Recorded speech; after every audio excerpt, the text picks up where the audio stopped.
Welcome to முப்படை defence academy. நாம வந்து என்ன பண்றோம்னா மந்த்லி வைஸ் கரண்ட் அஃபேர்ஸ் வந்து எம்சிக்யூ பேட்டர்ல போட்டுக்கிட்டு இருக்கோம். ஆல்ரெடி ஜனவரி மந்த் கரண்ட் அஃபேர்ஸ் போட்டிருந்தோம். அது பல மாணவர்கள் வந்து நல்லா இருக்குன்னு சொல்லியிருந்தீங்க.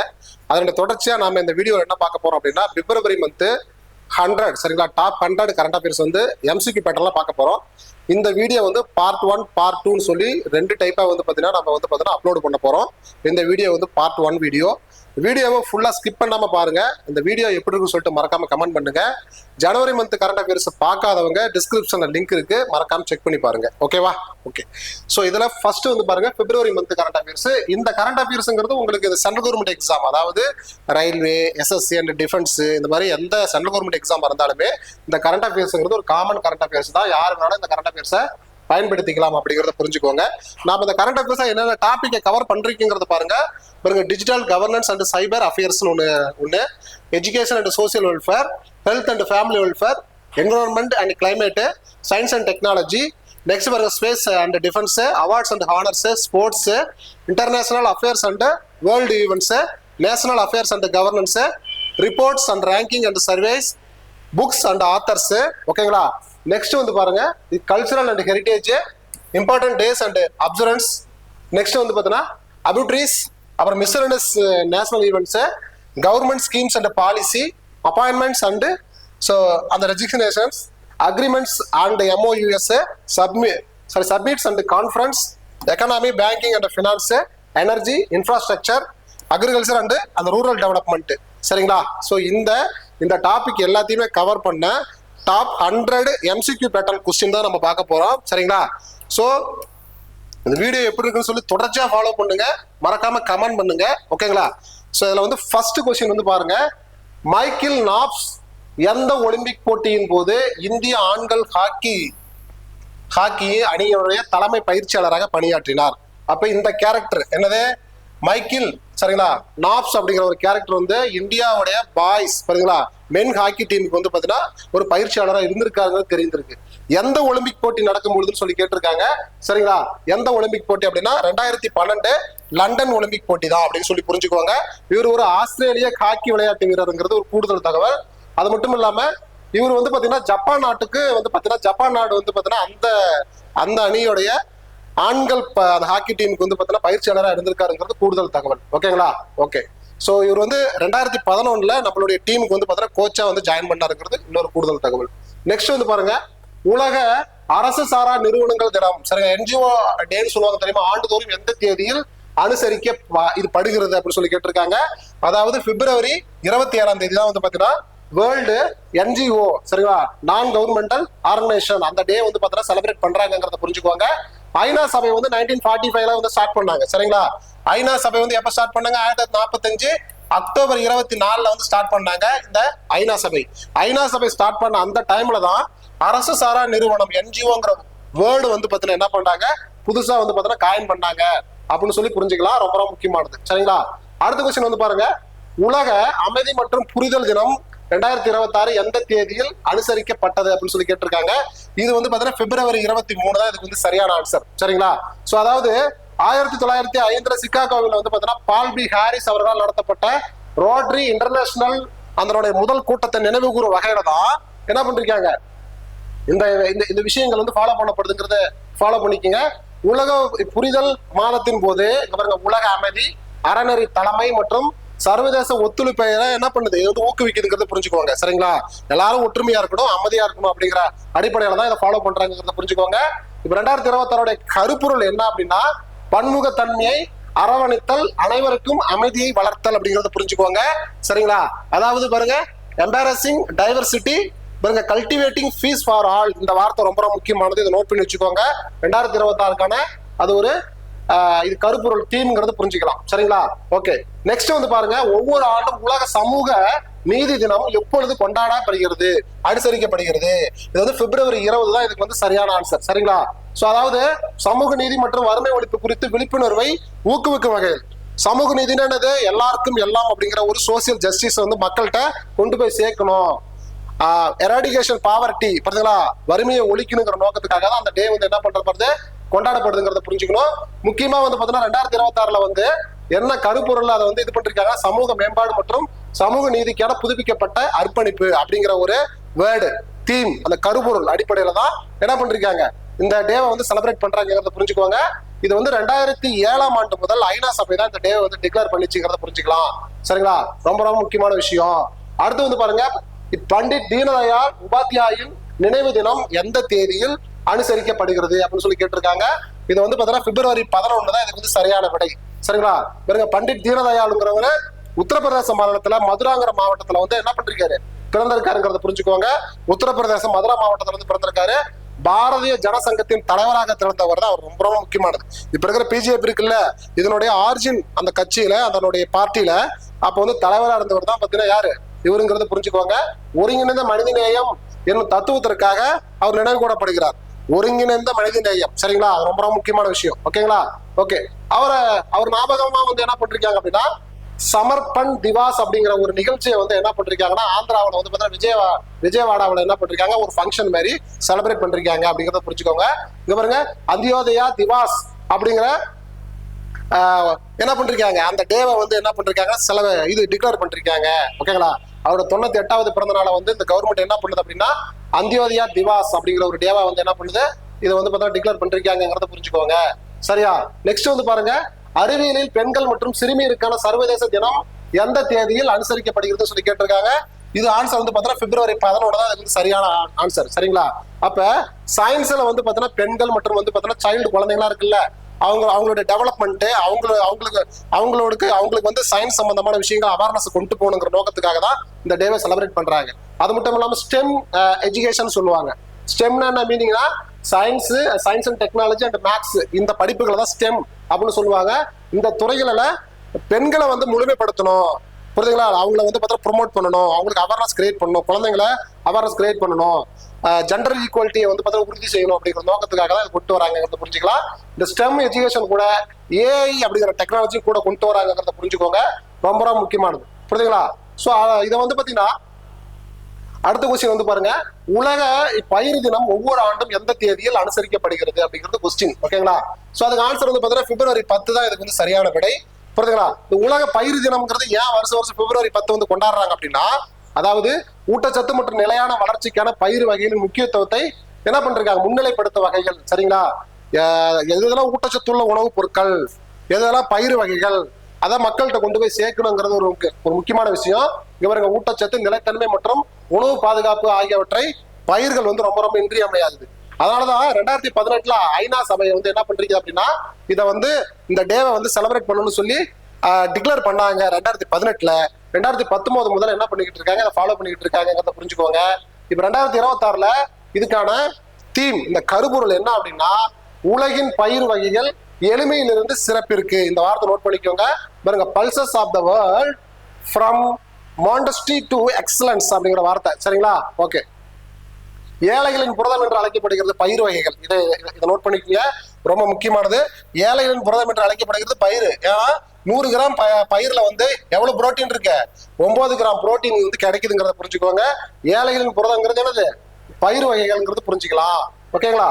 சோ நெக்ஸ்ட் வந்து பாருங்க, உலக புற்றுநோய் தினம் ஒவ்வொரு ஆண்டும் உலக அளவில் எந்த தேதியில் கொண்டாடப்படுகிறது அப்படின்னு சொல்லி கேட்டிருக்காங்க. பிப்ரவரி 4ஆம் தேதி தான் கொண்டாடப்படுதுங்கிறத புரிஞ்சுக்கோங்க. ஓகேங்களா? சோ இதுல உலக புற்றுநோய் தினம் வந்து பாத்தீங்கன்னா பிப்ரவரி 4 சொல்லிட்டோமா. இந்த புற்றுநோய்க்கான அறுவை சிகிச்சை குறித்து மக்கள்கிட்ட வந்து அவேர்னஸ் வந்து கேம்பெயின் பண்ணணும், அந்த அவேர்னஸ் கிரியேட் பண்ணுங்கிற நோக்கத்துக்காக தான் பிப்ரவரி 4 வந்து கொண்டாடுறாங்கிறத புரிஞ்சுக்கோங்க. இது வந்து 2000ஆம் ஆண்டு முதல் கொண்டாடப்பட்டு வருகிறதுங்கிறத புரிஞ்சுக்கோங்க.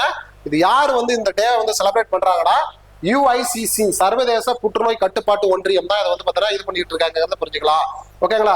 இந்த பாரிஸில் நடைபெற்ற உலக புற்றுநோய் எதிர்ப்பு உச்சி மாநாடு, சரிங்களா, 2000 நடந்த பாரிஸில் நடந்த ஒரு மாநாடு, அதுதான் வந்து பாத்தீங்கன்னா உலக புற்றுநோய் எதிர்ப்பு உச்சி மாநாடு. புற்றுநோய் அது வந்து பாரிஸில் நடந்திருக்கு, 2000 நடந்திருக்கு. அந்த தேதியில இருந்து அந்த டே வந்து செலிப்ரேட் பண்றாங்கிறத புரிஞ்சுக்கலாம். ஓகேங்களா? சோ இது வந்து பாத்தீங்கன்னா உலகின் மிக பழமையான மிகப்பெரிய சர்வதேச புற்றுநோய் அமைப்பு தான் வந்து பாத்தீங்கன்னா இந்த UICCங்கிறது. வேர்ல்டுலயே இருக்கிற ரொம்ப பழமையான ஒரு அமைப்புகள் இதுவும் ஒன்று, புற்றுநோய் அமைப்புகளும் ஒன்று அப்படின்னு சொல்லி புரிஞ்சுக்கலாம். ஓகேங்களா? ஓகே, சோ நெக்ஸ்ட் வந்து பாருங்க, உலக ஈரநில தினம் எந்த ஆண்டில் கையெழுத்திடப்பட்ட ராம்சார் மாநாட்டை நினைவு கூறுகிறது அப்படிங்கறத புரிஞ்சுக்கலாம். சரிங்களா? அது வந்து பாத்தீங்கன்னா ஆன்சர் வந்து பாத்தீங்கன்னா 1971 தான் இதுக்கு வந்து சரியான ஆன்சர். ஓகேங்களா? 1971 தான் இதுக்கு வந்து சரியான ஆன்சர். பிப்ரவரி 2ஆம் தேதி தான் வந்து பாத்தீங்கன்னா உலக ஈர தினங்கள். புரியுதுங்களா? அதான் பார்த்தா வெட்லாண்ட்ஸ் டேன்னு சொல்லி பிப்ரவரி 2ஆம் தேதி தான் வந்து பாத்தீங்கன்னா கொண்டாடுறாங்க. ஈரானின் ராம்சார் நகரில். அப்ப ராம்சார்ங்கிற ஒரு நகர் எங்க இருக்குதுன்னா ஈரான்ங்கிற ஒரு நாட்டுல இருக்குது. அது 1971 கையெழுத்தப்பட்ட என்னது ஒரு ஒப்பந்தம். அதுக்கு பேர் தான் ராம்சார் மாநாட்டு. சரிங்களா, அதை வந்து பார்த்தீங்கன்னா இது நினைவு கூறுகிறது.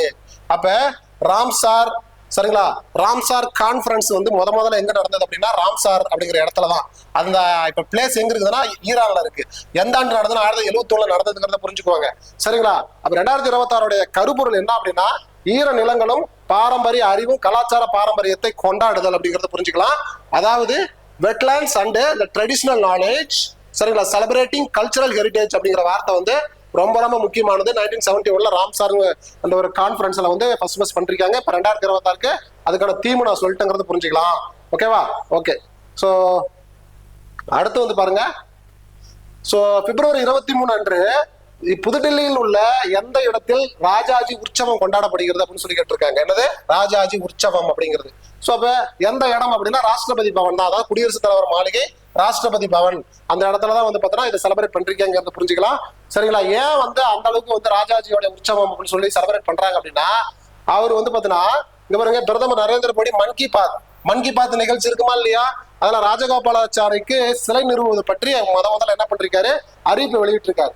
ராஜகோபாலாச்சாரி சி ராஜாஜி, ராஜகோபாலாச்சாரி செல்லமா சிஆர்னு சொல்லுவாங்க. இவர் வந்து சுதந்திர இந்தியாவின் முதல் கவர்னர் ஜெனரலாக திகழ்ந்தார். புரியுதுங்களா, அதான் பார்த்தீங்கன்னா first governor general of free India. சுதந்திர இந்தியாவின் முதல் கவர்னர் ஜெனரலா இருந்திருக்காரு. ஃபர்ஸ்ட் இந்தியன் இவர் தான். சரிங்களா, ரொம்ப ரொம்ப முக்கியமான விஷயம். ஸோ அது மட்டும் இல்லாம குடியரசுத் தலைவர் மாளிகை இருக்கா இல்லையா, ராஷ்டிரபதி பவன், அங்க ஆல்ரெடி ஒரு சிலை இருந்திருக்கு. எட்வின் லூட்டியன்ஸ் அப்படின்னு ஒரு சிலை இருந்திருக்கு. அந்த சிலையை வந்து தூக்கிட்டு ராஜாஜி சிலையை வந்து வச்சுட்டாங்கிறத புரிஞ்சுக்குவாங்க. எட்வின் லூட்டியன்ஸ்ங்கிறது யாருன்னா பழைய குடியரசுத் தலைவர் மாளிகை இருக்கா இல்லையா, பில்டிங் இருக்கா இல்லையா, பழைய பில்டிங்கு, அந்த பில்டிங்கை கட்டணது இன்ஃப்ராஸ்ட்ரக்சர் பிரிட்டிஷ் கட்டடக்கலை அலைஞர் தான் யாரு, எட்வின் லூட்டியன்ஸ் அப்படிங்கறத புரிஞ்சுக்கலாம். ஓகேங்களா, ரொம்ப ரொம்ப முக்கியமானது. இந்த அறிவிப்பை வந்து இந்த மன் கி பாத்தோட 131வது அனௌன்ஸ்மெண்ட், அதாவது பார்த்தீங்கன்னா கான்ஃபரன்ஸ் அத்தியாயம் எடிஷன், அதுல வந்து அவர் வந்து பார்த்தீங்கன்னா அனௌன்ஸ் பண்றீங்கிறத புரிஞ்சுக்கலாம். சரியா? ஸோ நெக்ஸ்ட் வந்து பாருங்க, முதல் வடகிழக்கு அரிசி திருவிழா பாரம்பரிய தானியங்கள் எந்த மாநிலத்தில் நடைபெற்றது அப்படின்னு சொல்லி கேட்டிருக்காங்க. சரிங்களா, நார்மலா வந்து பாத்தீங்கன்னா நாகாலாந்து அப்படிங்கிறது ஆன்சர். சரிங்களா, ஸோ அப்ப இந்த மாதிரி ட்ரைவ் ஃபெஸ்டிவல்ல இருந்து ஆன்சர் வந்து கண்டிப்பா கொஸ்டின் வந்துகிட்டே இருக்கும். இந்த திருவிழாவில் வந்து பாத்தீங்கன்னா பாருங்க, சமகேதிமாவில் உள்ள வேளாண் கண்காட்சி மையத்தில் அக்ரி எக்ஸ்போ சென்ட்ரல் இந்த ஃபங்க்ஷன் வந்து பாத்தீங்கன்னா ஏற்பாடு செய்யப்பட்டிருக்குங்கிறத புரிஞ்சுக்குவாங்க. இப்பகுதியில் பாரம்பரிய அரசியல் விவசாய கருவிகள் மற்றும் விதை பாதுகாப்பு முறைகளை ஊக்குவிப்பது இதனுடைய முக்கியமான நோக்கம் அப்படிங்கறது புரிஞ்சுக்கோங்க. ரொம்ப ரொம்ப முக்கியமான விஷயம். சரிங்களா, ஆமா, இதுல வந்து பாத்தீங்கன்னா விவசாய சம்பந்தமான பொருட்களை வைக்கிறது மட்டும் இல்லாம மூங்கில் பொருட்கள், கைத்தறி துணி வகைகள் மற்றும் கைவினை பொருட்கள் இது எல்லாத்தையுமே அங்க என்ன பண்றாங்க, எக்ஸ்போல வச்சிருக்காங்கிறத புரிஞ்சுக்கலாம். நெக்ஸ்ட் கொஸ்டின் வந்து பாருங்க, சத்தீஸ்கரின் ஜகதல்பூரில் நடைபெற்ற பஸ்தர் பாண்டம் விழாவை தொடங்கி வைத்தவர் யாருன்னு சொல்லி கேட்டிருக்காங்க. அதாவது குடியரசுத் தலைவர் யாருன்னா திரௌபதி முர்மு. சரிங்களா இல்லையா? ஆமா. பஸ்தர் பாண்டம் அப்படிங்கிற ஒரு ஃபெஸ்டிவலை வந்து என்ன பண்றாங்க, சத்தீஸ்கர்ல நடந்திருக்கு. சத்தீஸ்கர்ல நடந்த ஒரு ஃபங்க்ஷனுக்கு பேரு பஸ்தர் பாண்டம். அது ஸ்டார்ட் பண்ணது யாரு, குடியரசுத் தலைவர் திரௌபதி முர்மு அப்படிங்கிறத புரிஞ்சுக்கோங்க. இந்த பஸ்தர் பாண்டம்ங்கிற ஒரு ஃபெஸ்டிவல் அப்படிங்கிறது புரிஞ்சுக்கலாம். ரொம்ப ரொம்ப முக்கியமான விஷயம். சரிங்களா, ஓகே. அடுத்து வந்து பாருங்க, அடுத்த கொஸ்டின், அதாவது லா பெய்னாலி டி வெனசியாவின் 61வது சர்வதேச கலை கண்காட்சி எந்த நகரில் நடைபெற உள்ளது, அதில் இந்தியா பங்கேற்க உள்ளது அப்படின்னு சொல்லி கேட்டிருக்காங்க. வெனிஸ். சரிங்களா, வெனிஸ் அப்படிங்கிற ஒரு இடத்துலதான் வந்து பாத்தீங்கன்னா நடைபெற உள்ளதுங்கிறத புரிஞ்சுக்கலாம். இத்தாலி வெனிஸ் நகர்ல தான் இது வந்து நடைபெற போகுதுங்கிறத புரிஞ்சுக்கலாம். 7 ஆண்டுகால இடைவெளிக்கு பிறகு, எத்தனை 7 ஆண்டுகால இடைவெளிக்கு பிறகு வந்து வெனிஸ் இந்த கண்காட்சியில் இந்தியாவின் தேசிய அரங்கம் மீண்டும் அதில் இடம்பெற உள்ளது அப்படிங்கிறத புரிஞ்சுக்கலாம். சரிங்களா, ஒரு கண்காட்சி நடக்குதுன்னா அந்த கண்காட்சியில எக்ஸ்போல நமக்கு ஒரு சின்ன காலம் ஒரு ரூம் கொடுத்துருவாங்க இந்தியா சார்பா. அங்க போய் என்ன பண்ணிக்கலாம், நாமளும் ஏதாவது ஒரு பொருட்களை வந்து கண்காட்சி வச்சுக்கலாம் அப்படிங்கறத புரிஞ்சுக்குவாங்க. சரிங்களா, இதுக்கு வந்து மத்திய பண்பாட்டு மற்றும் சுற்றுலாத்துறை அமைச்சர் யாருன்னா கஜேந்திர சிங் ஷெகாவத் இருக்காருல்ல, அவர் தான் வந்து பாத்தீங்கன்னா ரொம்ப பெருமையான ஒரு தருணம், நமக்கு ஒரு இடம் கிடைச்சிருக்கு அப்படின்னு சொல்லி ரொம்ப ஒரு பூரிப்பா பேசியிருக்காருங்கிறத புரிஞ்சுக்கலாம். சரிங்களா, சோ நெக்ஸ்ட் வந்து பாருங்க, ருசோமா ஆரஞ்சு திருவிழாவின் 5வது பதிப்பு எந்த மாநிலத்தில் நடைபெற்றது அப்படின்னு சொல்லி கேட்டிருக்காங்க. இதுக்கு ஆன்சர் வந்து பாத்தீங்கன்னா நாகாலாந்து தான். சரிங்களா, ஆரஞ்சு திருவிழா, ருசோமா ஆரஞ்சு திருவிழா நாகாலாந்துல நடைபெற்றதுங்கிறத புரிஞ்சுக்குவாங்க. சரிங்களா, சோ அப்ப வந்து பாத்தீங்கன்னா இது வந்து பாத்தீங்கன்னா நாகாலாந்தோட கேபிட்டல் கோஹிமான்னு சொல்றோமா இல்லையா, சோ அதுக்கு பக்கத்துல உள்ள ஒரு ஏரியா தான் ருசோமா அப்படிங்கிற இடம், அந்த ஒரு கிராமம். அங்க நடக்கக்கூடிய ஒரு ஃபெஸ்டிவல் ருசோமாவின் செழிப்பு. சரிங்களா, அபுடன்ஸ் ஆஃப் ருசோமா அப்படிங்கிற ஒரு கருப்பொருள் தான் இந்த 2026 இதுக்கு வந்து பார்த்தா பேர் வச்சிருக்காங்க. அந்த கிராம நலனை மேம்படுத்துதல், ஆரஞ்சு விவசாயிகளை அங்கீகரித்தல் மற்றும் கிராம தொழில் முனைவோரை ஊக்குவித்தல், இதெல்லாம் அதுக்கு வந்து பார்த்தீங்கன்னா ரொம்ப ஒரு முக்கியமான ஒரு விஷயமா இருக்குங்கிறத புரிஞ்சுக்கோங்க. சரிங்களா? நெக்ஸ்ட் வந்து பாருங்க, அடுத்த 6 முதல் 7 ஆண்டுகளுக்குள் ஆரஞ்சு தோட்டங்களை 100 ஹெக்டேர் பரப்பளவுக்கு விரிவுபடுத்தப்படுவதுதான் அந்த கிராமத்தோட முக்கியமான ஒரு அல்டிமேட் எய்மா இருக்குங்கிறத புரிஞ்சுக்கோங்க. அடுத்த கொஸ்டின் வந்து பாருங்க, உலக புகழ்பெற்ற ஜெய்சால்மர் பாலைவன திருவிழாவின் எத்தனையாவது பதிப்பு 2026 ஜனவரி 30 முதல் பிப்ரவரி 1 வரை நடைபெற்றது அப்படின்னு சொல்லி கேட்டிருக்காங்க. சி வந்து என்னது 47வது பதிப்பு. சரிங்களா? ஜெய்சால்மர் பாலைவன திருவிழா. சரிங்களா? ராஜஸ்தான்ல இருக்குல்ல பாருங்க, ராஜஸ்தான்ல உள்ள ஜெய்சால்மர் 47வது புகழ்பெற்ற பாலைவன திருவிழா பீட்ஸ் ஆஃப் த தார், தாரின் தாளங்கள், சரிங்களா, அப்படிங்கிற கருப்பொருள் தான் வந்து என்ன பண்ணிருக்காங்க, நடத்திருக்காங்க. இதெல்லாம் கொஞ்சம் நோட் பண்ணி வச்சுக்கோங்க. அந்த அந்த பாலைவன திருவிழாவுக்கு இன்னொரு பேர் வந்து பார்த்தீங்கன்னா மரு ஃபெஸ்டிவல். சரியா? மரு ஃபெஸ்டிவல், மரு திருவிழான்னு சொல்லுவாங்க. நாட்டுப்புற இசை, அப்புறம் வந்து பார்த்தீங்கன்னா மீதும் ராவண ஹத்தா மற்றும் மோர்சாங் போன்ற பாரம்பரிய இசைக்கருவிகள் மீது சிறப்பு கவனம் செலுத்தி தான் அந்த ஃபங்க்ஷனை வந்து ஸ்டார்ட் பண்ணிருக்காங்க. அது தார் பாலைவனங்கள்ல இது நடக்குங்கிறத புரிஞ்சுக்குவாங்க. இங்க பாருங்க, ஜெய்சால்மர் நகர்ல வந்து இந்த ஃபங்க்ஷன் ஸ்டார்ட் ஆகி அப்படியே கொஞ்சம் மைக்ரேட் ஆகி போயிட்டே இருந்து சாம் மணல் மேடுகள், சாம் சாண்ட் டூன்ஸ், டூனஸ், சரியா, டூனஸ் அப்படிங்கிற இடத்துலதான் வந்து பார்த்தீங்கன்னா என்ன ஆகுது அப்படின்னா அங்க நிறைவடையுது. முழு பௌர்ணமி டேவில தான் வந்து பார்த்தீங்கன்னா சாம் மணல் டேவில வந்து அந்த மேடுகள்ல வந்து அது வந்து பார்த்தீங்கன்னா முடியுதுங்கிறத புரிஞ்சுக்கோங்க. ரொம்ப ஒரு முக்கியமான விஷயம். அடுத்து பாருங்க, வெளியாகாத 4 ஸ்டார் ஆஃப் டிஸ்னி என்ற புத்தகத்தின் கசிந்த பகுதியை, இந்த ஒரு புத்தகம் ரொம்ப ரகசியமா எழுதி வச்சிருக்காங்க. அதுல சில பக்கங்கள் வந்து வெளியே வந்து லீக் ஆயிடுச்சு. அதை வந்து என்ன பண்றாங்க அப்படின்னா, அது எந்த ராணுவ தளபதி அந்த புத்தகத்தை எழுதியிருக்காரு, டெல்லி காவல்துறை குறித்து நடவடிக்கை எடுத்துள்ளது அப்படின்னு சொல்லி கேட்டிருக்காங்க. சரிங்களா? அந்த புத்தகத்தை வந்து வெளியே லீக் ஆயிடுச்சு. டெல்லி போலீஸ் தான் அதை வந்து பார்த்தீங்கன்னா டேக் ஓவர் பண்ணி அதை வந்து அந்த கேஸ் வந்து எடுத்து நடத்திக்கிட்டு இருக்கு, எஃப்ஐஆர் போட்டிருக்கு. சரியா? அதை லீக் பண்ணது யாருன்னு தெரியல, இப்பதான் இது பண்ணிட்டு இருக்காங்க. அந்த புத்தகம் 4 ஸ்டார் ஆஃப் டெஸ்னிங்கிற புத்தகத்தை எழுதுனது யாருன்னா தளபதி MM ரணவே, இப்படிதான் நரவணே அப்படிங்கறத புரிஞ்சுக்குவாங்க. சரிங்களா? அப்படி என்ன எழுதியிருக்காரு அப்படின்னா, சரி, டெல்லி போலீஸ் அதை டேக் ஓவர் பண்றாங்க அந்த கேஸ. என்ன மீனிங் அப்படின்னா, அங்க பாருங்க, அதாவது காங்கிரஸ் கட்சி தலைவர் தான் அந்த பேப்பரை வந்து என்ன பண்ணிட்டு இருக்க, வெளியே வந்த பேப்பரை வந்து பிரிண்ட் அவுட் எடுத்துட்டு போயிட்டு பார்லிமெண்ட்ல போயிட்டு என்ன பண்ணிருக்காருன்னா கொஞ்சம் ரகலை பண்ணிருக்காரு. சரிங்களா? ஏன் அதை வந்து ரகலை பண்றாரு, என்ன விஷயம் அந்த பேப்பர்ல இருக்குது அப்படின்னா, சைனா வந்து இந்தியாவை வந்து 2020 லடாக்ல வந்து இந்தியாக்குள்ளார வந்து சைனா ராணுவம் உள்ளார பூந்துடுச்சான். சரியா? அதை வந்து வெளியே தெரியாம பிஜேபி கவர்மெண்ட் என்ன பண்ணிட்டாங்க அப்படின்னா மூடிட்டாங்க, மறைச்சிட்டாங்க. சரிங்களா? அதை வந்து அந்த ராணுவ தளபதி என்ன பண்றாருன்னா, இந்த மாதிரி ஒரு ரகசியமா ஒரு ஆபரேஷன் நடந்திருக்கு, சைனாக்காரங்க உள்ளார புந்துட்டாங்க, அது விடிய விடிய மக்களுக்கு தெரியாம அதை வந்து ஃபுல்லா மறைக்கப்பட்டிருக்கு அப்படின்னு சொல்லி எழுதி வச்சிருக்காரு. இது ஏன் இது வந்து தெரியாம இருக்குது அப்படின்னு சொல்லிட்டு ராகுல் காந்தி என்ன பண்றாருன்னா அதை வந்து ஒரு கொஸ்டின் மாதிரி கேட்கிறாரு. நெக்ஸ்ட் கொஸ்டின் பாருங்க, global AI brain race report 2026, AI அறிவுசார் போட்டி அறிக்கை 2026 தொடர்பான பின்வரும் இந்த கூற்றுகளை கவனியுங்கள் அப்படின்னு சொல்லி கேட்டிருக்காங்க. சரிங்களா? எது சரி எது தப்புன்னு சொல்லி கேட்டிருக்காங்க. அமெரிக்கா வந்து 100க்கு 82 மதிப்பெண்களுடன் முதலிடத்தை பிடிச்சுள்ளது இதுல. சரிங்களா? இந்த ரிப்போர்ட்ல AI அறிவுசார் போட்டி அறிக்கை 2026ல ஃபர்ஸ்ட் பிளேஸ் அமெரிக்கா, அது சரிதான். 2வது பிளேஸ் பாருங்க, சீனா வந்து 100க்கு 59 மதிப்பெண்களுடன் 2ஆம் இடத்துல இருக்கு, இதுவும் சரிதான். சரிங்களா? ஓகே. தேர்ட் வந்து பாத்தீங்கன்னா இந்தியா வந்து பாத்தீங்கன்னா 100க்கு 32 மதிப்பெண்களுடன் 6ஆம் இடத்துல இருக்கு, இதுவும் சரிதான். சரிங்களா? அப்ப வந்து மேற்கூறிய கூற்றுகள் அனைத்தும் சரிங்கிறது வந்து பாத்தீங்கன்னா 1 and 2 and 3 வந்து எல்லாமே சரிங்கிறத கொஞ்சம் நோட் பண்ணி வச்சுக்கோங்க. அங்க மேல கொடுத்துருக்கிறதா கீழே வந்திருக்கும். ஓகேவா? சரி, அடுத்து வந்து பாப்போமா. அடுத்து வந்து பாருங்க, பிப்ரவரி 2026ஆம் ஆண்டுக்கான ஹென்லி கடவுச்சீட்டு குறியீடு, அந்த பாஸ்போர்ட் அந்த இண்டெக்ஸ்னு சொல்றமா இல்லையா, அறிக்கையின்படி இந்தியாவின் கடவுச்சீட்டு தரவரிசை என்னன்னு சொல்லி கேட்டிருக்காங்க. 75th. சரிங்களா? ரொம்ப ரொம்ப முக்கியமானது. 75வது இடத்துல இந்தியா வந்து இருக்குங்கிறத புரிஞ்சுக்கலாம். உலகில் வந்து பாத்தீங்கன்னா மிகவும் சக்தி வாய்ந்த கடவுச்சீட்டு பட்டியல 75 இடத்துல இந்தியா இருக்கு. 56 நாடுகளுக்கு இந்தியா வந்து என்ன பண்ணலாம், விசா இல்லாம போலாம். அந்த அளவுக்கு ஒரு பவர்ஃபுல்லான ஒரு விசா வந்து நம்ம கிட்ட இருக்கு. எத்தனாவது பிளேஸ்ல, 75வது இடத்துல இருக்கு. 56 நாடுகளுக்கு இந்தியாவுடைய பாஸ்போர்ட் இருந்ததுன்னா நீ என்ன பண்ணிக்கலாம், இந்திய கடவுச்சீட்டை கொண்டு என்ன பண்ணிக்கலாம், நீ போயிடலாம், விசா இல்லாம போய்க்கலாம் அப்படிங்கறது ரொம்ப முக்கியமானது. சரிங்களா? ஓகே. சோ இதுல வந்து பாத்தீங்கன்னா பாருங்க, 2025ல 85 இடத்துல இருந்திருக்கு, 2026ல 80 இடத்துல இருந்திருக்கு. ஆனா இப்ப வந்து பாத்தீங்கன்னா ரீசெண்டா வந்து 10 இடங்கள் முன்னேறி இருக்கு அப்படிங்கறத புரிஞ்சுக்கலாம். இப்ப கடைசியா வந்து இந்த 56வது நாடா இணைஞ்ச நாடு வந்து எதுனா கேம்பியா. கேம்பியாங்கிற நாட்டுக்கு வந்து இந்தியர்கள் வந்து கடவுச்சீட்டு இருந்ததுன்னா போதும், விசா எல்லாமே என்ன பண்ணிக்கலாம், பயணம் செஞ்சுக்கலாம். இந்த காம்பியாங்கிற நாடு வந்து 56வது நாடா நம்மளுடைய லிஸ்ட்ல வந்து சேர்ந்திருக்குங்கிறத புரிஞ்சுக்கலாம். சரியா? 192 நாடுகளுடன் வசதிகளுடன் சிங்கப்பூரும் புரியுதுங்களா? ஆமா, சிங்கப்பூர் 2026ஆம் ஆண்டு தரவரிசை முதலிடத்தை பிடித்துள்ளதுங்கிறத புரிஞ்சுக்கலாம். சிங்கப்பூர் தான் ஃபர்ஸ்ட் பிளேஸ்ங்கிறத புரிஞ்சுக்கலாம். 192 நாடுகளுக்கு சிங்கப்பூர்ல அந்த விசா அந்த கடவுச்சீட்டு இருந்ததுன்னா விசா இல்லாம பயணிக்கலாம் அப்படிங்கிறது. சரிங்களா? நெக்ஸ்ட் பாருங்க. அடுத்து போலாமா? அடுத்து பாருங்க. ஸோ அந்த டிரான்ஸ்பரன்சி இன்டர்நேஷனல் சரிங்களா டிஐ வெளியிட்ட 2025ஆம் ஆண்டுக்கான ஊழல் உணர்வு குறியீடு அப்படின்னா கரப்ஷன் பெர்செப்ஷன் இண்டெக்ஸ் சரிங்களா, அதை பற்றி பின்வரும் அந்த குறிப்புகளை கவனின்னு சொல்லி கேட்டிருக்காங்க. ஓகேங்களா? ஸோ இதுல 182 நாடுகள் மற்ற பிரதேசங்களில் இந்தியா 39 புள்ளிகளுடன் 91வது இடத்தில் உள்ளது அப்படிங்கிறது இது ஒண்ணு. சரிங்களா? ஆமா. ஸோ நெக்ஸ்ட் வந்து பாத்தீங்கன்னா ஸோ இது வந்து தப்பு. அடுத்தது வந்து பாத்தீங்கன்னா முந்தைய ஆண்டோட ஒப்பீடு இந்தியா வந்து 5 இடங்கள் முன்னேறி கண்டுள்ளது. நெக்ஸ்ட் 89 புள்ளிகளுடன் டென்மார்க் குறியீட்டில் முதலிடத்தில் உள்ளது. இதுல எது சரி தப்புன்னு பாக்குறத விட இதை ஃபர்ஸ்ட் பாத்துருவோம். சரிங்களா?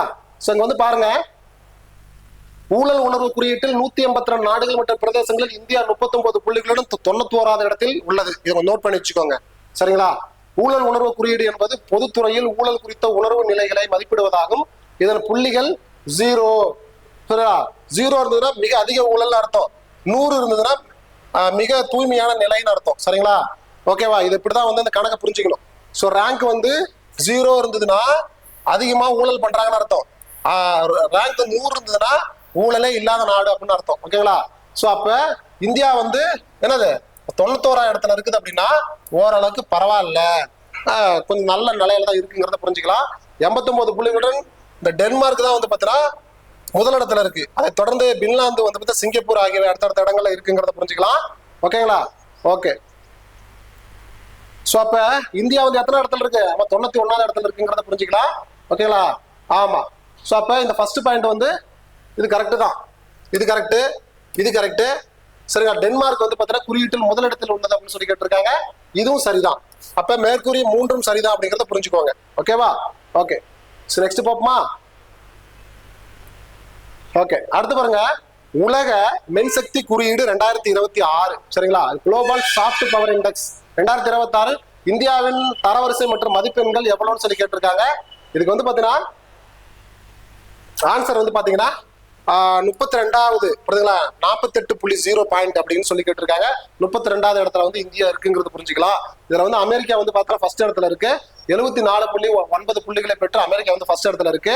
சீனா வந்து 2வது இடத்துல இருக்கு, ஏன்னா 73.5%. சரிங்களா? ஜப்பான் வந்து 3வது இடத்துல இருக்கு. இந்தியா வந்து பாத்தீங்கன்னா 32வது இடத்துல இருக்குங்கிறது பாத்தீங்கன்னா நோட் பண்ணி வச்சுக்கோங்க. 48.0 பாயிண்ட் அப்படிங்கிறது. மென்சக்தினா என்ன மீனிங் அப்படின்னா, சாஃப்ட் பவர்னா ஒரு நாடு பிற நாடுகளை வற்புறுத்தல் மூலம் அல்லாமல் ஈர்ப்பு மற்றும் நம்பிக்கை ஆகியவற்றின் வாயிலாக தன்னுடைய செல்வாக்கிற்கு உட்படுத்தும் திறனை குறிக்கிறது அப்படின்னு சொல்லி புரிஞ்சுக்கலாம். ஓகேவா? ஓகே. நெக்ஸ்ட் பாருங்க. ஸோ நம்பியோவின் 2026ஆம் ஆண்டிற்கான வாழ்க்கை செலவு குறியீட்டில் காஸ்ட் ஆஃப் லிவிங் இண்டெக்ஸின் முதலிடம் பிடித்த நகரம் எதுன்னு சொல்லி கேட்டிருக்காங்க. சரியா? அப்படின்னா என்னன்னா சூரிச் தான். சூரிச் அப்படிங்கிற ஒரு இடம் தான் வந்து பாத்தீங்கன்னா நம்பியோவின் 2026ஆம் ஆண்டுக்கான வாழ்க்கை செலவு குறியீட்டுல ஃபர்ஸ்ட் பிளேஸ் பிடிச்சிருக்குங்கிறது சூரிச். சரிங்களா? அது வந்து பாத்தீங்கன்னா 118.5 புள்ளிகளுடன் அதுதான் வந்து பாத்தீங்கன்னா ஃபர்ஸ்ட் பிளேஸ்ல இருக்கு. வாழ்க்கை செலவு குறியீட்டுல அதான் ஃபர்ஸ்ட் பிளேஸ்ல இருக்குங்கிறத புரிஞ்சுக்கலாம். இந்திய நகரங்களான இந்தூர் வந்து பாத்தீங்கன்னா 477வது இடம், போபால் வந்து 473வது இடம் மற்றும் பாட்னா வந்து 470வது இடம் வாழ்க்கை செலவு மிக குறைவாக உள்ள நகரங்கள் பட்டியலில் இடம்பெற்றிருக்குங்கிறத புரிஞ்சுக்கலாம். ஓகேங்களா? ஓகே, எல்லாம் நோட் பண்ணி வச்சுக்கோங்க. ஸோ நெக்ஸ்ட் வந்து பாருங்க, அடுத்த கொஸ்டின் 2026 டெல்லி ஓபன் டென்னிஸ் போட்டியில் ஆடவர் ஒற்றையர் பிரிவு பட்டத்தை வென்றவர் யாருன்னு சொல்லி கேட்டிருக்காங்க. சரிங்களா? ஸ்டெஃபானோஸ் சாக்கலரிடிஸ். சரிங்களா? ஸ்டெஃபானோ சாக்கலரிடிஸ் அப்படிங்கிற அந்த ஒரு நேம் தாங்கிறத புரிஞ்சுக்கலாம். சரிங்களா? அவர் வந்து பாத்தீங்கன்னா கிரீஸ் நாட்டை சார்ந்த ஸ்டெஃபானோஸ் சாக்கலரிடிஸ் அப்படிங்கிறது தான். சரிங்களா? மிகவும் விறுவிறுப்பாக நடைபெற்ற இறுதிப் போட்டியில் அவர் பிரிட்டனை சார்ந்த ஆலிவர் கிராஃபோர்ட்டை வீழ்த்தினார் அப்படிங்கிறது இது வந்து கூடுதல் தகவல். ஓகேங்களா? ஓகே. நெக்ஸ்ட் பாப்போமா?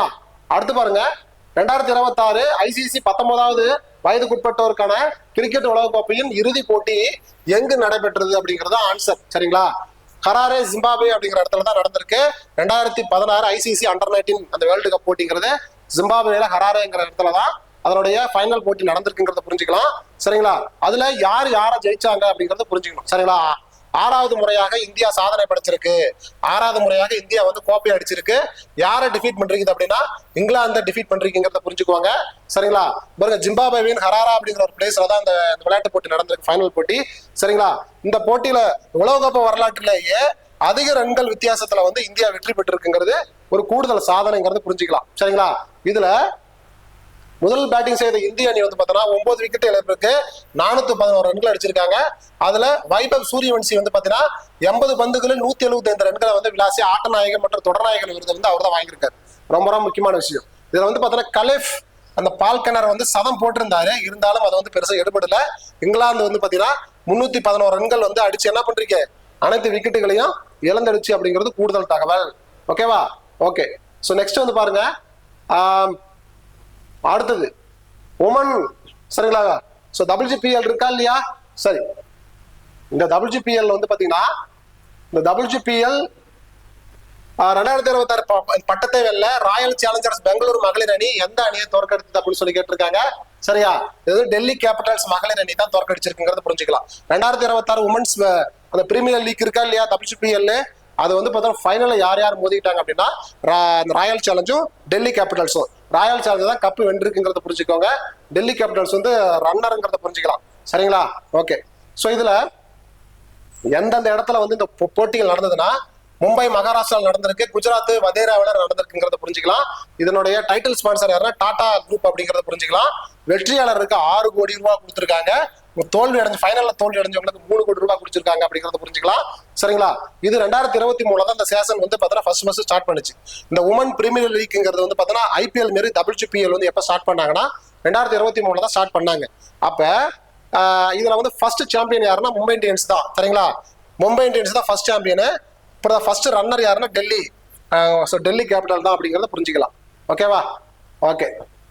நெக்ஸ்ட் பாருங்க, சர்வதேச ஒலிம்பிக் குழுவிற்கு IOC ஈரானில் இருந்து தேர்ந்தெடுக்கப்பட்ட முதல் பெண் உறுப்பினர் யாருன்னு சொல்லி கேட்டிருக்காங்க.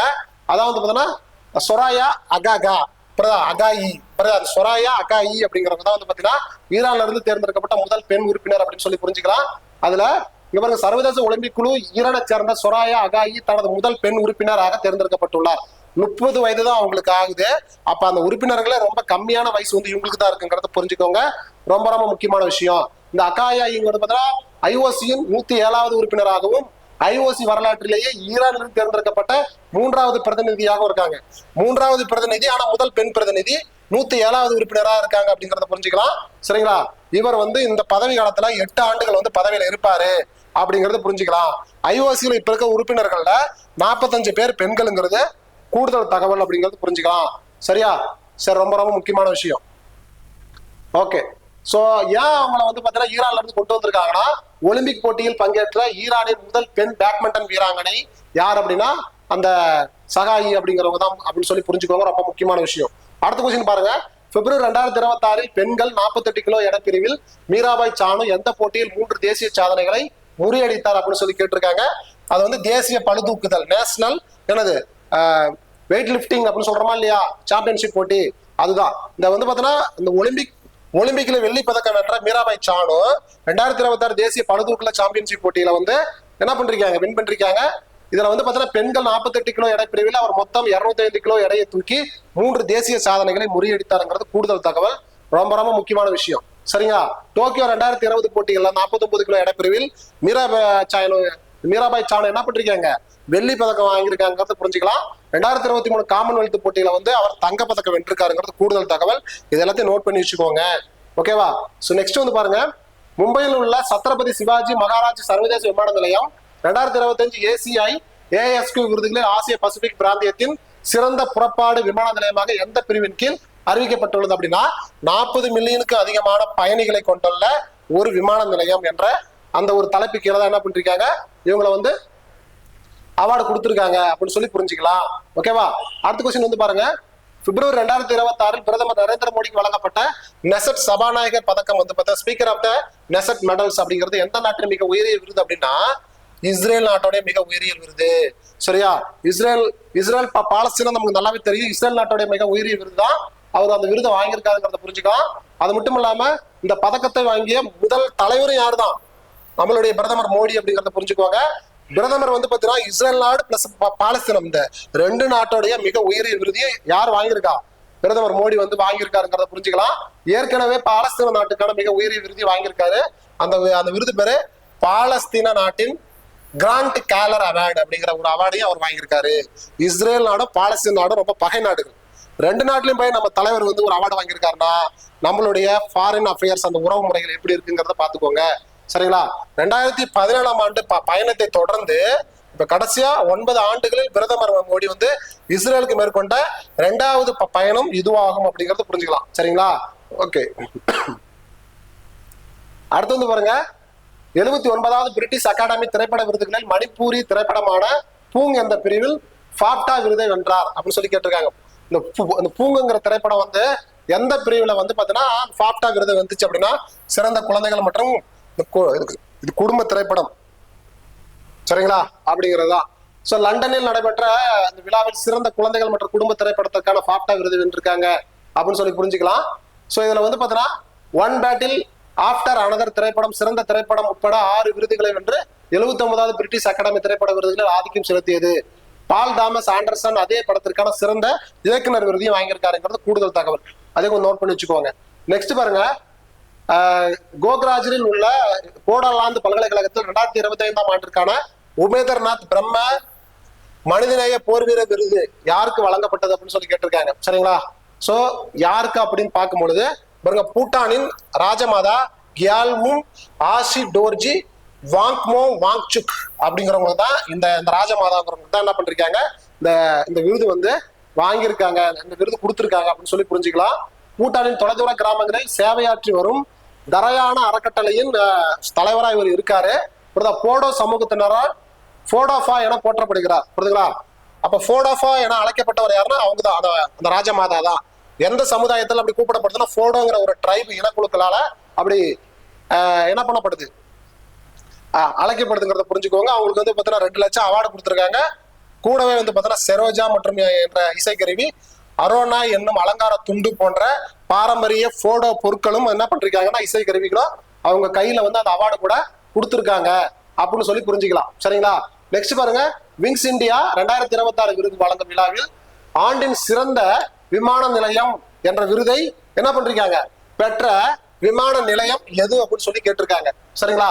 அப்படி பார்க்கும் பொழுது டெல்லி இந்திரா காந்தி சர்வதேச விமான நிலையம் IGI. சரிங்களா இல்லையா? இந்திரா காந்தி இன்டர்நேஷனல் ஏர்போர்ட் தான் அந்த விருதை வாங்கியிருக்காங்க அப்படின்னு சொல்லி புரிஞ்சுக்கலாம். விங்ஸ் இந்தியா 2026 விழாவில் டெல்லியின் இந்திரா காந்தி சர்வதேச விமான நிலையம் ஆண்டின் சிறந்த விமான நிலையம் அப்படிங்கிற விருதை வந்து வாங்கியிருக்காங்க. பயணிகளுக்கு வழங்கும் சிறந்த அனுபவம், செயல்பாட்டு திறன் மற்றும் எதிர்கால தொழில்நுட்பங்களை காட்டிய புதுமைகள், இதுக்காக தான் அந்த அவார்டு வந்து கொடுத்திருக்காங்க. முக்கியமா வந்து பாத்தீங்கன்னா சுற்றுச்சூழல் பாதுகாப்பு மீதான தனது அர்ப்பணிப்பு. சரிங்களா இல்லையா? ஃபிளைட்டு வந்து பாத்தீங்கன்னா அவங்க ஃபிளைட் வந்து பாத்தீங்கன்னா லேண்ட் ஆகுறது, மூவ் ஆகுறது, அதுக்காக வந்து சுற்றுச்சூழல் வந்து பாதிக்கப்படாம இருக்கிறதுக்கு இந்த ஏர்போர்ட் வந்து என்னென்ன முன்னெடுப்புகள் எடுத்திருக்கு அப்படிங்கறத ரொம்ப ரொம்ப முக்கியமான விஷயம். ஓகேங்களா? சோ இதை வந்து பாத்தீங்கன்னா வெற்றியாளர்களுக்கு வந்து பாத்தீங்கன்னா விருதுகளை யார் வழங்கியிருக்காங்க அப்படின்னா இந்திய மத்திய சிவில் விமான போக்குவரத்து துறை அமைச்சர் யாருன்னா ராம் மோகன் நாயுடு தான் வந்து பாத்தீங்கன்னா இந்த விருதை வழங்கியிருக்காருங்கிறத புரிஞ்சுக்கலாம். நெக்ஸ்ட் வந்து பாருங்க, பிப்ரவரி 27, 2026 வாயு சக்தி அந்த பயிற்சி வந்து பாத்தீங்கன்னா மிலிட்டரி எக்ஸசைஸ் வந்து எங்க நடைபெற்றது சரி அப்படின்னு சொல்லி கேட்டிருக்காங்க. ராஜஸ்தான் ஜெய்சால்மர்ல தான் இந்த விருது இந்த ராணுவ இந்த பயிற்சி வந்து எங்க நடந்திருக்குன்னா ராஜஸ்தான்ல உள்ள ஜெய்சால்மர்ல தான் நடந்திருக்குங்கிறத புரிஞ்சுக்கலாம். ஓகேங்களா? ஓகே, சோ அதுதான். சோ இது வந்து பாத்தீங்கன்னா ஆபரேஷன் சிந்து நடவடிக்கையின் வெற்றியும் இப்பயிற்சி சிறப்பித்து காட்டும் அப்படிங்கறத புரிஞ்சுக்கலாம். ஆபரேஷன் சிந்து வந்து இப்ப ரீசெண்டா பாகிஸ்தானுக்கு நம்ம அகைன்ஸ்டா நம்ம பண்ணலாம் தெரியுமா? சோ அதுதான். ஓகேங்களா?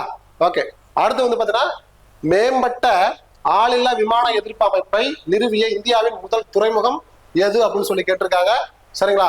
இது வந்து வ.உ. சிதம்பரனார் துறைமுகம் தமிழ்நாடு அப்படிங்கறத இது வந்து ஆன்சர். சரிங்களா?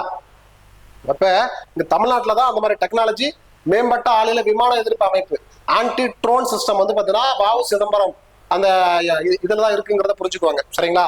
ஓகே, ரேடியோ அதிர்வெண் மற்றும் ரேடார் சார்ந்த தொழில்நுட்பங்களின் கலவையாகும் அந்த அந்த ஆன்டி ட்ரோன் அட்டாக்னு சொல்ற மாதிரி சிஸ்டம் இருக்கு இல்லையா, அது வந்து பாத்தீங்கன்னா ரேடியோ அதிர்வெண் மற்றும் ரேடார் சார்ந்த தொழில்நுட்பங்களுக்கு இது கலவையாகும். இது 5 கிலோமீட்டர் வரையிலான பயனுள்ள வரம்புடன் 360 டிகிரி முழுமையான திசைசார் பாதுகாப்பு வசதியும் இது வழங்குகிறதுங்கிறத புரிஞ்சுக்கலாம். ஓகேங்களா? நெக்ஸ்ட் வந்து பாருங்க, மத்திய ரயில்வே அமைச்சர் அஸ்வினி வைஷ்ணவ் புரியுங்களா எந்த திட்டத்திற்கான 2வது மலை சுரங்கப்பாதை வெற்றிகரமாக நிறைவடைவதை அறிவித்தார் அப்படின்னு சொல்லி புரிஞ்சுக்கலாம். சரிங்களா? அது வந்து பாத்தீங்கன்னா மும்பை டு அகமதாபாத் அதிவேக ரயில். சரிங்களா? இந்தியாவுடைய ஃபர்ஸ்ட் புல்லட் ரயில் வந்து மும்பை டு அகமதாபாத், அதாவது பார்த்தீங்கன்னா மகாராஷ்டிராவில இருந்து குஜராத்துக்கு தான் போகுது அப்படின்னு சொல்லி புரிஞ்சுக்கலாம். சரிங்களா? அதனுடைய ரயில்வே மத்திய அமைச்சர் யாருன்னா அஸ்வினி வைஷ்ணவ் அப்படிங்கறத புரிஞ்சுக்கலாம். இந்தியாவின் முதல் அதிவேக புல்லட் ரயில் வழித்தடத்தில் இது ஒரு முக்கிய மைல்கல். என்னது?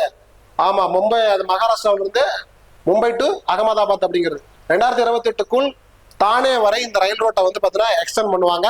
2029ல முடிக்கிற மாதிரி பிளான் பண்ணிருக்காங்க அப்படின்னு சொல்லி புரிஞ்சுக்கலாம். சரியா? நெக்ஸ்ட் கொஸ்டின் வந்து பாருங்க, ஜனவரி 19 முதல் ஜனவரி 24, 2026 வரை அக்னி பரீட்சை இன்னும் கூட்டு பயிற்சி எங்கு நடைபெற்றது அப்படின்னு சொல்லி கேட்டிருக்காங்க. சரிங்களா?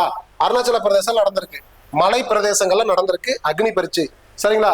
ரொம்ப இது மாதிரி வார் டைம்ல மலை பிரதேசங்கள்ல முக்கியமா வந்து நார்த் ஈஸ்ட் இருக்கா இல்ல வடகிழக்கு மாநிலங்கள்ல, ஆமா, அங்க வந்து பாத்தீங்கன்னா இந்திய ராணுவம் இந்திய திபெத்திய எல்லை காவல் படையும் இணைந்து அருணாச்சல பிரதேசத்தின் கிழக்கு சியாங் மாவட்டத்தில் உள்ள சிகார் அப்படிங்கிற என்னும் இடத்துலதான் இந்த அக்னி பரீட்சைங்கிற கூட்டு பயிற்சியை வந்து நடத்திருக்காங்க. பாத்தீங்களா? இதோட நோக்கம் என்ன அப்படின்னா, உயரமான மலைப்பகுதிகள், எல்லை பகுதிகள், படைகளுக்கு இடையேயான போர் ஒருங்கிணைப்பு, செயல்பாட்டு ஒருமைப்பாடு மற்றும் தயார் நிலை மேம்படுத்துவதே இப்பயிற்சியின் நோக்கமாகும் அப்படிங்கறத புரிஞ்சுக்கலாம். ஓகேங்களா? ஓகே. சோ நெக்ஸ்ட் வந்து பாருங்க, இந்திய ரயில்வேயால் இந்தியாவின் முதல் எல்என்ஜி டீசல் இரட்டை எரிபொருள் டிஇஎம்யூ ரயில் எங்கு இயக்கத்திற்கு கொண்டு வரப்பட்டது அப்படின்னு சொல்லி கேட்டிருக்காங்க. எங்கன்னா அகமதாபாத் தான் இதுக்கு வந்து சரியான ஆன்சர். எங்க? அகமதாபாத் தான் இதுக்கு வந்து சரியான ஆன்சர். அகமதாபாத்தில் உள்ள சபர்மதியில் உள்ள இந்திய ரயில்வேக்கு இயக்கத்திற்கு இது வந்து பார்த்தா கொண்டு வரப்பட்டதுங்கிறத புரிஞ்சுக்கலாம். வழக்கமான டீசல் எரிபொருட்களை சார்ந்திருப்பதை குறைப்பதன் மூலமும் சுற்றுச்சூழலுக்கு உகந்த ரயில்வே செயல்பாடுகளை நோக்கிய ஒரு முக்கியமான ஒரு படிக்கல், ஒரு வெற்றி அப்படிங்கறத இது புரிஞ்சுக்கலாம். சரிங்களா? ஓகே. இதனால 40% எல்என்ஜி பயன்படுத்துறதால எரிபொருள் வந்து நமக்கு வந்து கம்மியா பயன்படுது அப்படிங்கறத புரிஞ்சுக்கலாம். நெக்ஸ்ட் பாருங்க, மேம்பட்ட பொருள் உற்பத்தியை ஊக்குவிப்பதற்காக இந்தியாவின் முதல் விரிவான இந்த கிராஃபின் கொள்கைக்கு எந்த மாநில அரசு ஒப்புதல் வழங்கியுள்ளது அப்படின்னு சொல்லி கேட்டிருக்காங்க. இதுக்கு வந்து ஆன்சர் வந்து பாத்தீங்கன்னா கேரள அரசு தான் இதுக்கு வந்து என்ன பண்றது, ஒப்புதல் வழங்கி உள்ளதுங்கிறத புரிஞ்சுக்கலாம். ஓகேங்களா? சோ அதாவது இந்தியாவின் முதல் விரிவான இந்த கிராஃபின் கொள்கைக்கு கேரளா ஒப்புதல் வழங்கி உள்ளது. இது ஒண்ணு. கிராஃபின் என்பது என்ன அப்படின்னு அர்த்தம்னா, உயர் வலிமை, கடத்த திறன் மற்றும் நெகிழ்வுத்தன்மைக்காக அறியப்படும் ஒரு ஒற்றை அடுக்கு 2D கார்பன் பொருளாகும். இது மின்னணுவியல், ஆற்றல் சேமிப்பு கலவைகள் மற்றும் நீர் சுத்திகரிப்பு ஆகியவற்றில் பயன்படுத்தப்படுகிறது அப்படிங்கறத புரிஞ்சுக்கலாம். ஓகேங்களா? ஓகே. சோ பாலக்காட்டில் உள்ள 200 கோடி மதிப்பிலான டிஜிட்டல் புத்தாக்க மையத்துடன் ஒரு பிரத்யேக கிராஃபின் தொழிற்பூங்கா வந்து பாலக்காட்டுல 200 கோடி ரூபாயில என்ன பண்ணப்படுது, அமைக்கப்படுது. இதுக்கு கேரளா கவர்மெண்ட் 50% மானியம் கொடுக்குறாங்க அப்படிங்கறத புரிஞ்சுக்கலாம். ஓகேங்களா? நெக்ஸ்ட் பாருங்க, கௌசல் ராத் என்னும் நடமாடும் ஏஐ விழிப்புணர்வு முன்னெடுப்பு AISCT உடன் இணைந்து எந்த அமைச்சகத்தால் தொடங்கப்பட்டது அப்படின்னு சொல்லி கேட்டிருக்காங்க. அதாவது மின்னணு மற்றும் தகவல் தொழில்நுட்ப அமைச்சகம். மின்னணு மற்றும் தகவல் தொழில்நுட்ப அமைச்சகம் வந்து என்ன பண்றாங்க, சோ இப்படி இது பண்றாங்க. சரிங்களா? சோ நடத்திருக்காங்க அப்படின்னு புரிஞ்சுக்கலாம். ஓகேங்களா? யுவா AI ஃபார் ஆல் அப்படிங்கிற என்னது, அனைவருக்கும் ஏஐ என்னும் தேசிய எழுத்தறிவு திட்டத்தின் கீழ் செயல்படுத்தப்படுகிறது அப்படிங்கறத புரிஞ்சுக்கலாம். சரிங்களா? இதுவரை புதுடெல்லியில் உள்ள பாரத் மண்டபத்துலதான் 2026 பிப்ரவரி 16 to 20 வரை நடைபெற்றிருக்கும் அப்படிங்கிறது புரிஞ்சுக்கலாம். India AI impact summit 2026. சரிங்களா? இது வந்து அந்த மாநாட்டுக்கு ஒரு முன்னோடியா இது இருக்கும் அப்படிங்கறத புரிஞ்சுக்கலாம். நெக்ஸ்ட் வந்து பாருங்க, அரசு தரவுகளை செயற்கை நுண்ணறிவுக்கு உகந்ததாக மாற்றுவதற்காக மாதிரி சூழல் நெறிமுறை சேவையகத்தின் பீட்டா மதிப்பை எந்த அமைப்பு வெளியிட்டது அப்படின்னு சொல்லி கேட்டிருக்காங்க. எந்த அமைப்பு வெளியிட்டதுன்னா தேசிய புள்ளியியல் அலுவலகம். சரியா? தேசிய புள்ளியியல் அலுவலகம் தான் இதை வந்து பாத்தீங்கன்னா வெளியிட்டு இருக்கு அப்படிங்கறத புரிஞ்சுக்கலாம். ரொம்ப ரொம்ப முக்கியமான விஷயம். அடுத்த கொஸ்டின், ஆந்திர பிரதேசத்தில் உள்ள அமராவதி குவாண்டம் பள்ளத்தாக்கு திட்டத்தின் சூழல் அமைப்பில் எந்த முக்கிய கூறு அடங்கும் அப்படின்னு சொல்லி கேட்டிருக்காங்க. எந்த முக்கிய கூறு அப்படின்னா, ஒரு IBM TCS குவாண்டம் புத்தாக்க மையம் மற்றும் குவாண்டம் திறமையாளர் மையம் அப்படிங்கிற ஒரு அடிப்படையில தான் அதை வந்து என்ன பண்ணுது அப்படின்னா அந்த முக்கிய கூறு வந்து அடங்கும் அப்படிங்கறத புரிஞ்சுக்கலாம். ஓகேங்களா? ஓகே. அடுத்த கொஸ்டின் வந்து ஆன்சர் பாருங்க, ஆஸ்திரேலியாவின் எந்த ஒரு பிராந்தியத்திலும் H5 பறவை காய்ச்சலால் பாதிக்கப்பட்ட முதல் பறவை இனம் எதுன்னு சொல்லி கேட்டிருக்காங்க. சரி, ஜென்டு பென்குயின் தான் இதுக்கு வந்து ஆன்சர். என்னது? ஜென்டு பென்குயின். இது வந்து துணை அண்டார்டிகான ஹியார்ட் தீவில் நடத்தப்பட்ட ஒரு பரிசோதனையில் தொற்று இருப்பது வந்து பாத்தீங்கன்னா உறுதி செய்யப்பட்டது. அங்க வந்து H5 பறவை காய்ச்சலால் பாதிக்கப்பட்ட ஒரு முதல் பறவை இனம் எது? ஜென்டு பென்குயின் அப்படிங்கறத புரிஞ்சுக்கலாம். இதில் சம்பந்தப்பட்ட திரிபு மற்றும் கொடிய மற்றும் அதிக பரவும் தன்மை கொண்ட H5N5 க்ளோட் 2.3.4.4p அப்படிங்கிற ஒரு வைரஸ் அப்படிங்கிற மாதிரி தான் வந்து என்ன பண்றீங்க, அட்டாக் பண்றீங்க. இதுல இந்த ஜெண்டு பென்குயின்ங்கிறது IUCN-ஆல் குறைந்த அக்கறை கொண்ட ஒரு பறவை. அதாவது பாத்தீங்கன்னா அதை பெருசா யாரும் கண்டுக்கிறது இல்ல, அழியும் தருவாயில் உள்ள பறவை அப்படிங்கிற ஒரு விஷயத்த லிஸ்ட் அவுட் பண்றீங்கிறது புரிஞ்சுக்கலாம். இந்த பறவை காய்ச்சல் ஏங்கிறது வந்து பாத்தீங்கன்னா H5N1 அப்படிங்கிறது வந்து பாத்தீங்கன்னா முக்கியமா பறவைகளுக்கிடையே பரவுகிறது. அது யாருக்கு ஸ்பிரிட் ஆகுதான், மம்மல்ஸ் பாலூட்டிகளுக்கும் பரவுது. புரியுதா, பாலூட்டி உள்ள மற்ற பறவைகள் மற்ற விலங்குகள் நமக்கும் கூட பரவுறதுக்கு வாய்ப்புகள் இருக்கு, மனிதர்களுக்கும் அப்படின்னு சொல்லி அதில் தெளிவுபடுத்துறாங்க. அடுத்து பாருங்க, ஆபரேஷன் ஸ்ட்ரைப்ஸ் அந்த திட்டத்தின் கீழ், ஆபரேஷன் ஸ்ட்ரைப்ஸ் அந்த திட்டத்தின் கீழ் எக்ஸ்ப்ளோரர் என்ற வயது வந்த ஆண் புலி எந்த தேசிய பூங்காவில் மீண்டும் விடுவிக்கப்பட்டது அப்படின்னா ஃபாஃபிகொண்டா தேசிய பூங்கா. இந்த ஃபாஃபிகொண்டா தேசிய பூங்காவில் தான் வந்து பார்த்தீங்கன்னா என்னது ஆபரேஷன் ஸ்ட்ரைப்பர் அந்த திட்டத்தின் கீழ் எக்ஸ்ப்ளோரர் என்ற வயது வந்து ஆண் புலியை வந்து என்ன பண்ணிருக்காங்க, விட்டுருக்காங்கிறத புரிஞ்சுக்கலாம். ஃபாஃபிகொண்டா அப்படிங்கிற அந்த ஒரு தேசிய பூங்கா வந்து எங்க இருக்குதுன்னா ஆந்திர பிரதேசத்துல இருக்கு. புரியுதுங்களா, அந்த கொண்டான வந்தாவே ஆந்திர பிரதேசம் தான். அது கிழக்கு தொடர்ச்சி மலைகள் அமைந்துள்ளது. முக்கியமா வந்து பாத்தீங்கன்னா கோதாவரி ஆற்றங்கரையில் அமைந்துள்ளதுங்கிறது கூடுதல் தகவல், ரொம்ப முக்கியமானது. உலகின் காட்டுப்புலி எண்ணிக்கையில் சுமார் 75% இந்தியாவில் தான் காட்டுப்புலி அதிகமா இருக்குங்கிறது புரிஞ்சுக்கலாம். வேர்ல்டுல 75% காட்டுப்புலி எங்க இருக்குது, நம்மகிட்ட தான் இருக்குது. ஆபரேஷன் ஸ்ட்ரைப்பர்ஸ் திட்டமானது புலிகளின் வாழ்விடங்களின் நீண்டகால நிலைத்தன்மைக்கான விரிவான பாதுகாப்பு உத்திகளை உள்ளடக்கி உள்ளது அப்படிங்கறத புரிஞ்சுக்கலாம். ஓகேங்களா, ஓகே. நெக்ஸ்ட், CSIR இமயமலை உயிரியல் வள தொழில்நுட்ப நிறுவனம் IHBT தனது துளிப் பூங்காவை எங்கு திறந்துள்ளது அப்படின்னு சொல்லி கேட்டிருக்காங்க. எங்க அப்படின்னா பாருங்க, பாலம்பூர் இமாச்சல பிரதேசம். இந்த பாலம்பூர் இமாச்சல பிரதேசத்துலதான் இதை வந்து தொடங்கியிருக்காங்க, இது பண்றாங்கிறத புரிஞ்சுக்கலாம். சரியா, ஜம்மு காஷ்மீர் ஸ்ரீநகரில் அமைந்துள்ள இந்திரா காந்தி நினைவு துளிப் பூங்காவிற்கு இந்தியாவில் உள்ள 2வது பெரிய துளிப் பூங்கா இதுவாகும். இப்பூங்கா தௌலாதார் மலைத்தொடர்களில் சுமார் 1290 மீட்டர் உயரத்தில் அமைந்துள்ள 1290 மீட்டர் உயரத்துல வந்து தௌலாதார் மலைத்தொடரில் இது அமைந்துள்ளதுங்கிறத புரிஞ்சுக்கலாம். இது பல்வேறு வண்ணங்களிலான 50,000க்கும் மேற்பட்ட துளிப் மலர்கள் கொண்டுள்ளது அப்படிங்கிறது புரிஞ்சுக்கலாம். சரிங்களா, அந்த இடத்துல வந்து துளிப் மலர்கள் வந்து ரொம்ப அதிகமா இருக்கு அப்படிங்கிறது புரிஞ்சுக்கலாம். நெக்ஸ்ட் பாருங்க, இந்தியாவில் விரிவான மாநில அளவிலான பறவை வரைபடத்தை வெளியிட்ட 2வது மாநிலம் எதுன்னு சொல்லி கேட்டிருக்காங்க. சரிங்களா, 2வது மாநிலம் வந்து கோவா அப்படிங்கிறத புரிஞ்சுக்கோங்க. ஃபர்ஸ்ட் மாநிலம் கேரளா. அதாவது பாத்தீங்கன்னா இந்தியாவில் விரிவான மாநில அளவிலான பறவைகள் அட்லஸ், பேர்டு அட்லஸ்ன்னு சொல்லுவாங்க.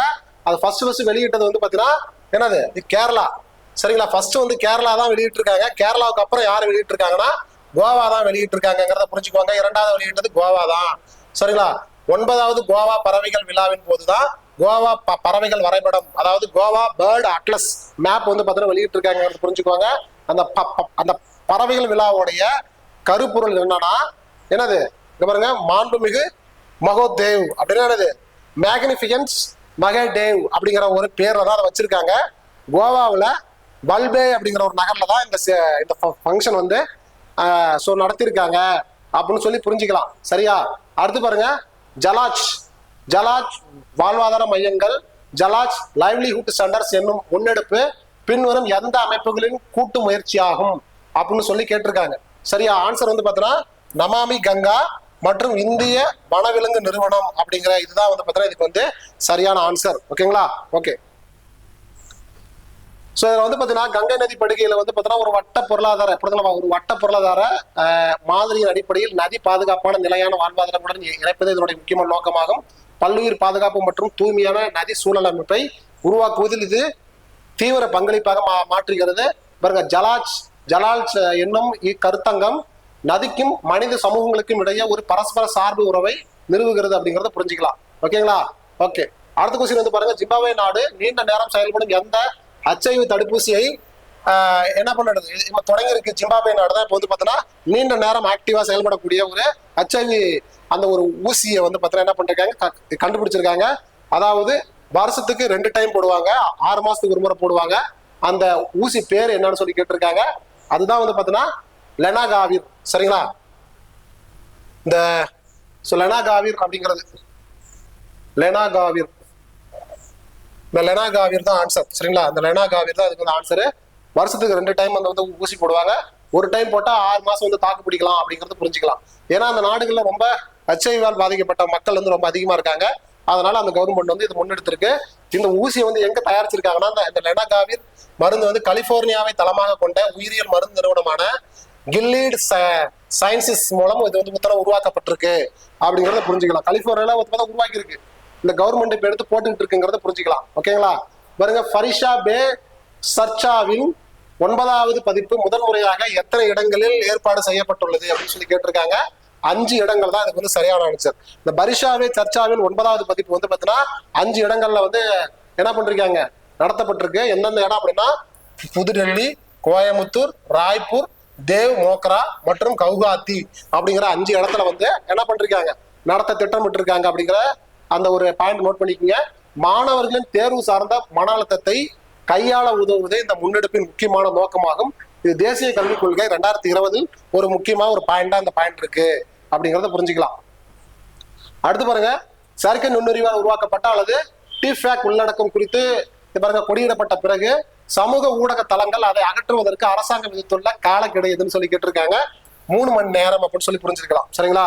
சோ செயற்கை நுண்ணறிவால் உருவாக்கப்பட்ட அல்லது டிஃபேக் உள்ளடக்கம் குறித்து கொடியிடப்பட்ட பிறகு அதை அகற்றுவதற்கு சமூக ஊடக தளங்களுக்கு அரசாங்கம் கடுமையான 3 மணி நேர காலக்கெடுவை விதித்திருக்குங்கிறத புரிஞ்சுக்கலாம்.